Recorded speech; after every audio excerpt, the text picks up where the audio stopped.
Welcome to the Undercurrent. I'm Lauren Windsor. We are here at the People's Forum to End Emergency Management in Detroit. I'm speaking with John Philo of Sugar Law. What's your role in the Detroit bankruptcy? Well, our role is we filed a lawsuit saying that it's unconstitutional under our system of government to have governments that are ruled by one person who literally can write laws from their desk. We're here today to help people be aware of actually what this law does. Many people don't realize that this really is government by one person. It's replacing the entire idea of an elected government at the local level and putting one person with all authority. They don't even have to follow local laws. They can ignore them. That's city charters, city ordinances. And they can write their own from the desk. No public input, no public hearing. They don't even have to post notice of it. We had a number of cases where in some cities the emergency manager was passing law, ordinances, charter changes from their desk, not informing the public. When we tried to do a Freedom of Information Act request to get information on what they were doing, they wanted to charge us $70,000 for getting that information. That's obscene, and it shouldn't happen in the United States. You filed your suit at the federal level. Why did you go straight to the federal level and not work within the state? Well, one, at the federal level, we think this is a fundamental question of, when you grow up in America, you're at least told over and over again, this is a democracy. And that's fundamental. I mean, it's the most notion that if you're in this country, we're going to have an elected government. We think it was important to make that a federal issue in the federal courts. There's a lot of legal reasons, for state court versus federal court, but there was a primacy to it. The first and most important principle has got to be affirmed under our Constitution of this country. You cannot have local dictators. We've heard a lot that this is a black issue. This isn't something that's really talked about in the media.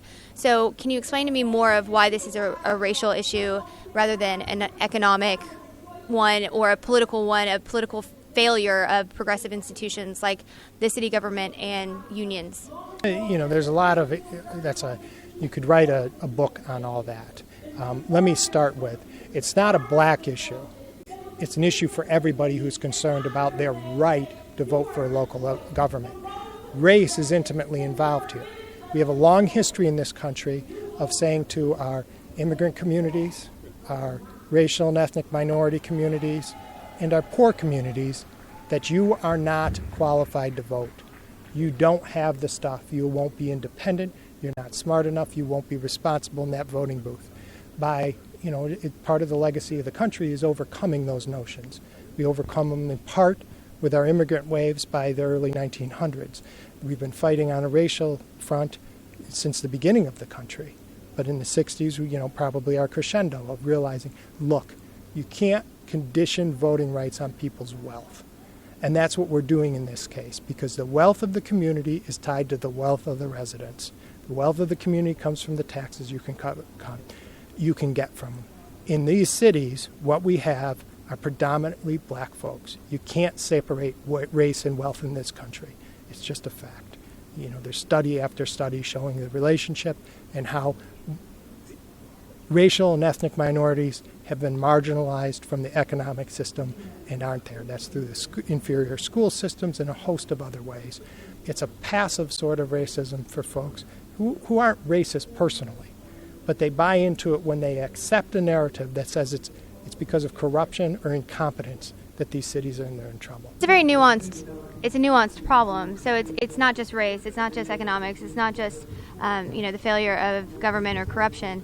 You have all these things coming into play, and I think that for media to paint it as one thing or another, it might grab headlines, it might be provocative, and give people, feed people what they want to hear. But it's dishonest. But it's dishonest because it's a multifaceted. It is, and this nonsense that gets put out in the press that somehow it was progressive administrations or unions that broke Detroit, that's just utterly untrue.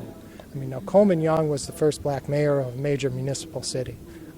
He worked well with Oakland County, although he was flamboyant, no question about that.